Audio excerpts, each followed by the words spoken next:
देखो दीदी, लेट मत होना। 11 पंडित भी आएंगे, आस पड़ोस वाले भी आएंगे और कुछ रिश्तेदारों को भी बुलाया है मैंने। हाँ भाभी, मैं टाइम से आ जाऊंगी। दीदी बच्चों को रहने देना, आप अकेले आ जाना। पर भाभी। हाँ दीदी, आप बच्चों को लेकर आओगे ना साथ में, तो आपका ध्यान बच्चों पर ही रहेगा। और दीदी फिर आपको तो पता ही है, आपके बच्चे हैं भी तो इतने शैतान।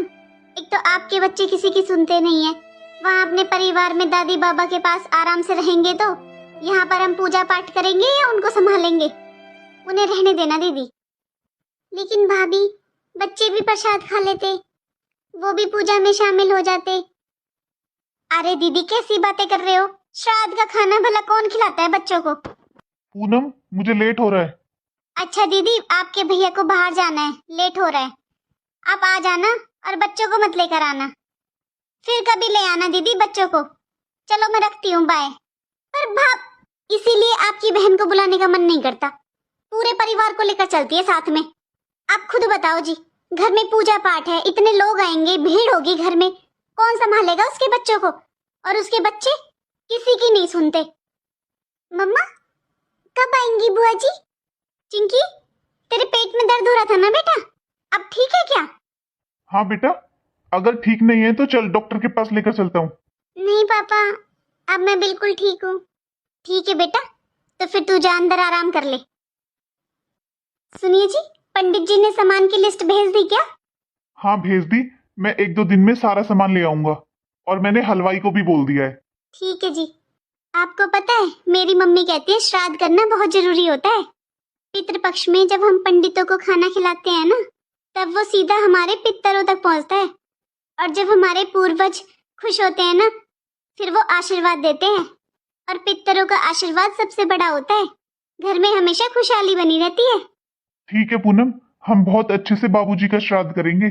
अच्छा मैं चलता हूँ, और कुछ चाहिए तो मुझे व्हाट्सएप कर देना, मैं आते वक्त ले आऊंगा। हाँ जी ठीक है। अपनी बहन से पूछती हूँ वो कब तक आएगी। उसे तो 1 हफ्ते पहले बुला लूंगी। अरे इतनी तैयारियां जो करनी है।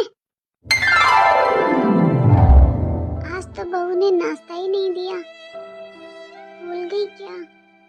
दादी, चिंकी, दादी आपको पता है, कुछ दिनों में बुआ जी आने वाली है। आज मेरी मम्मा ने फोन किया था बुआ जी को। अच्छा बेटा, पर ये बता, आज तो स्कूल क्यों नहीं गई? छुट्टी है क्या? नहीं दादी, रात को मुझे पेट में दर्द हो गया था, इसलिए मम्मा ने आज स्कूल नहीं भेजा मुझे। अब ठीक है? हाँ दादी, अब मैं बिल्कुल ठीक हूँ। चिंकी, एक बार अपनी मम्मी को बोल दे, मुझे नाश्ता दे देगी बेटा, मैं दवाई ले लेती फिर। दादी आपने अभी तक नाश्ता नहीं किया? हाँ, तेरी मम्मी को घर के बहुत काम होते हैं ना बेटा, भूल गई होगी शायद। जा एक बार बोल दे। चिंकी। हाँ दादी बोलो।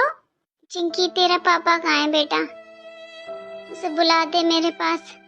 1 हफ्ता हो गया तेरे पापा को देखे हुए। दादी अभी तो पापा गए ऑफिस, शाम को आएंगे ना, तब मैं उनको बोलूंगी, वो आपके पास आकर बैठेंगे। अभी मैं आपके लिए नाश्ता लेकर आती हूँ।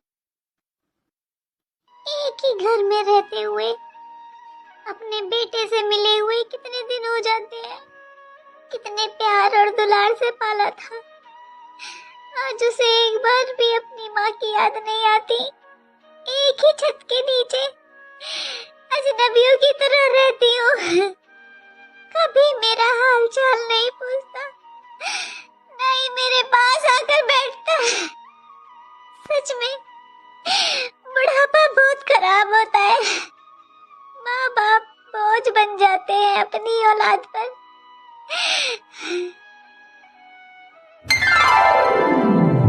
चिंकी, कहाँ थी बेटा तू?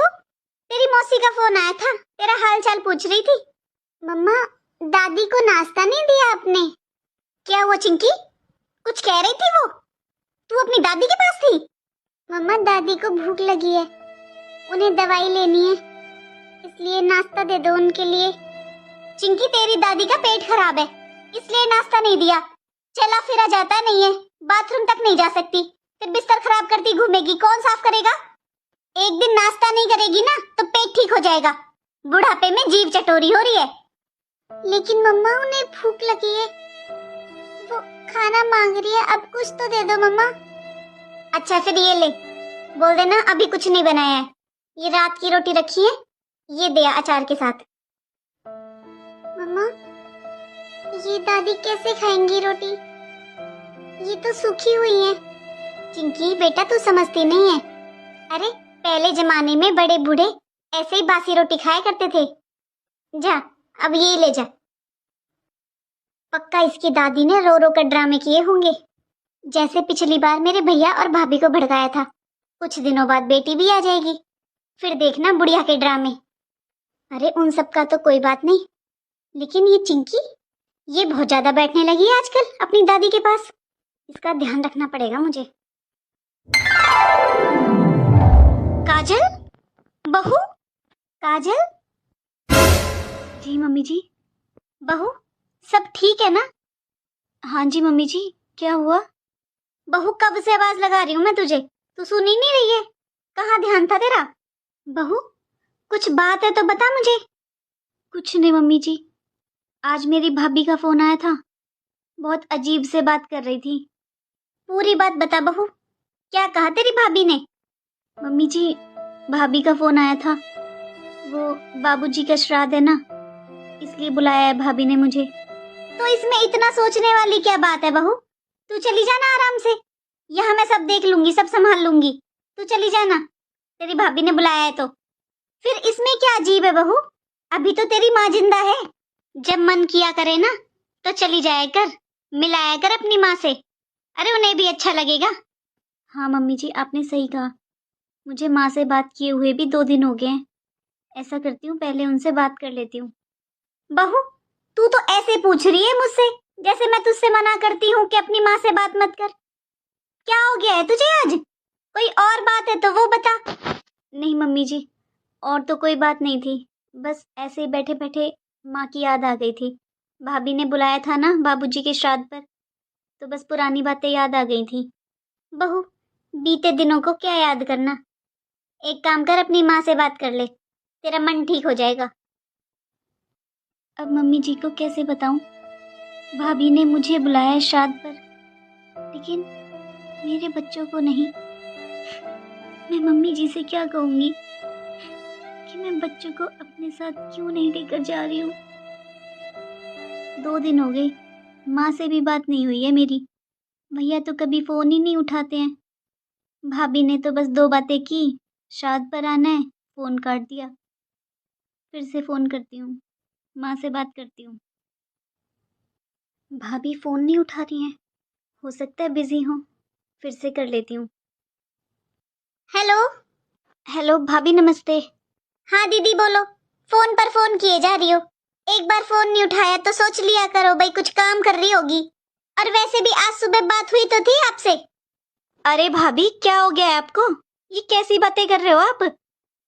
बताओ क्या काम था? भाभी जरा मेरी माँ से बात करा दो, भैया के पास 2 दिन हो गए फोन करते करते, भैया भी नहीं उठाते हैं, सुबह अपने 2 बातें की फोन काट दिया, मेरी माँ से बात करा दो भाभी, 2 दिन हो गए। हाँ दीदी मैं अभी आई हूँ माँ जी के पास से, सो रही है वो, अब बाद में कर लेना। अच्छा भाभी वैसे ठीक है ना माँ? पता नहीं बहुत अजीब सा लग रहा है मुझे 2 दिन से। हाँ हाँ दीदी बिल्कुल ठीक है, बेड पर बैठे बैठे सेवा हो रही है, और क्या चाहिए बुढ़ापे में। हाँ भाभी ये तो आप सही कह रहे हो, आप बहुत सेवा करते हो माँ की। भाभी मैं सोच रही थी कि 1-2 दिन पहले ही आ जाती हूँ, थोड़ा माँ के साथ भी बैठकर बातें कर लूंगी, क्योंकि फिर उस दिन तो आप बोल रहे हो कि रिश्तेदार भी आएंगे, अड़ोसी पड़ोसी भी आएंगे, तो बहुत भीड़ हो जाएगी, मैं माँ से 2 बातें कर नहीं पाऊंगी, तो मैं सोच रही हूँ 1-2 दिन पहले ही आ जाऊं। अरे नहीं नहीं दीदी, 1-2 दिन पहले आकर क्या करोगी, आपको तो पता ही है कितनी बारिश हो रही है, जैसे ही बारिश होती है लाइट कट जाती है। अब हमारी तो दीदी मजबूरी है, ये तो हमारा घर है तो हमें तो रहना पड़ेगा, आप क्यों परेशान हो रहे हो गर्मी में, आराम से अपने घर रहो, श्राद्ध वाले दिन ही आ जाना। भाभी मुझे पता है अपने घर का, भाभी जब मेरी शादी नहीं हुई थी ना, जब तक पूरी पूरी रात लाइट नहीं आती थी, अब तो फिर भी आती है। जब भी कोई परेशानी नहीं होती थी भाभी। भाभी मायके में ना पंखे की हवा भी एसी से कम नहीं लगती। आप मेरी टेंशन मत लो भाभी, मैं कल ही आ जाती हूँ। मेरा ना माँ से मिलने का बहुत मन है भाभी। और अभी अभी मम्मी जी ने भी बोला है कि अगर मेरा इतना मन कर रहा है मिलने का माँ से तो मैं हो आऊँ। तो भाभी मैं कल ही आती हूँ। हेलो भाभी। हाँ हाँ ठीक है, जैसी आपकी मर्जी। मैं तो आपके भले के लिए बोल रही थी। ये कल ही आकर बैठ जाएगी। मैं अपनी बहन को आज ही बुला लेती हूँ, इनसे बोलती हूँ फोन करके, आते वक्त लेकर आएंगे उसे। मम्मी जी, अगर आप बुरा ना मानो तो मैं बच्चों को आपके पास ही छोड़ जाऊं क्या? वो बच्चों की वजह से फिर मैं माँ के पास अच्छे से बैठ नहीं पाती हूँ। मेरा इस बार बहुत अजीब सा मन हो रहा है।